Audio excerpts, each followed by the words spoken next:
We have to sustain the investment. We have to make sure that research builds to survive, to do what we need to do. Hello and welcome to this edition of the State of Soy. I'm Aaron Putsey. I'm visiting today with Ed Anderson. Ed serves as the Executive Director of the North Central Soybean Research Program, and you've raised a really timely and important topic, and that is we're going through the development of the new federal budget. There hasn't been a lot of conversation around the continued funding of soybean germplasm repository, the importance of funding basic and applied soybean research. That whole conversation has been lacking. Why is it so important that we bring attention to it? It's been kind of eroding over the last many years, 20 years.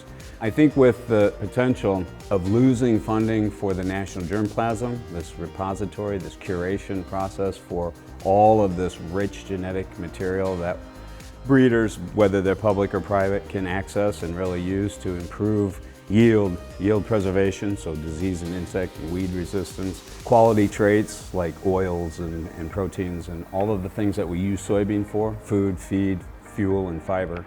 That's a real threat. It's an existential threat to everything we do, to our national security, to our food security, to our leadership in the world as a research country that embraces research and innovation and creativity.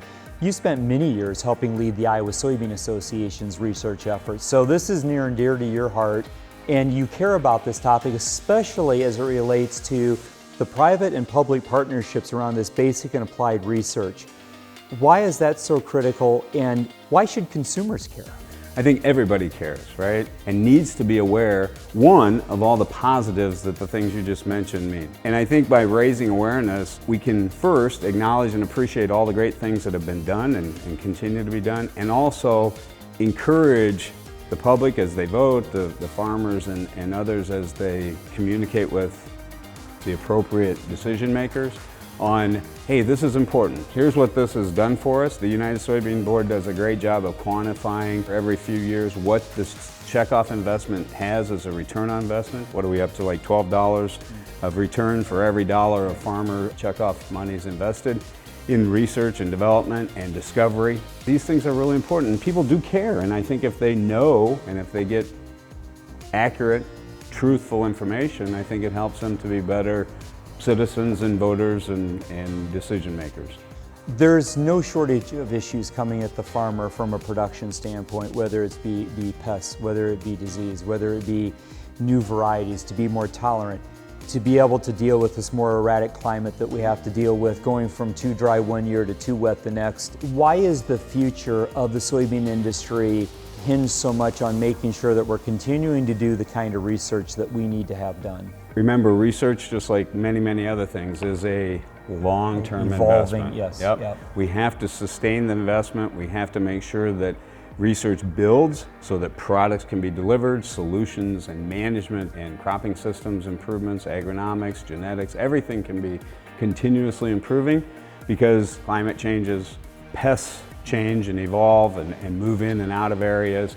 Demand changes. What do the markets demand? How can farmers meet those needs and those opportunities? Soybean farmers, the soybean industry, and I argue the broader society all need to have sustained investments in research, need to have these resources available that can be leveraged to live, to survive, to do what we need to do.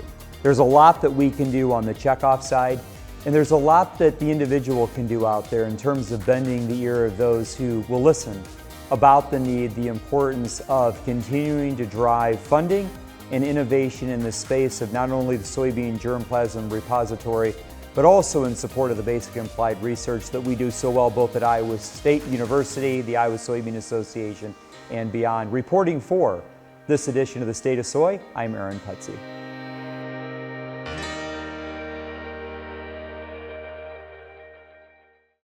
Farming is a competitive business, and you need equipment you can count on every single day.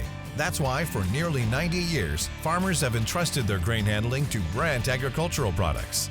Brandt's full line of hardworking conveyors, augers, grain carts, vacs, grain bagging equipment, and tillage equipment are made to deliver the competitive edge you need to lead the field and are manufactured here in the USA.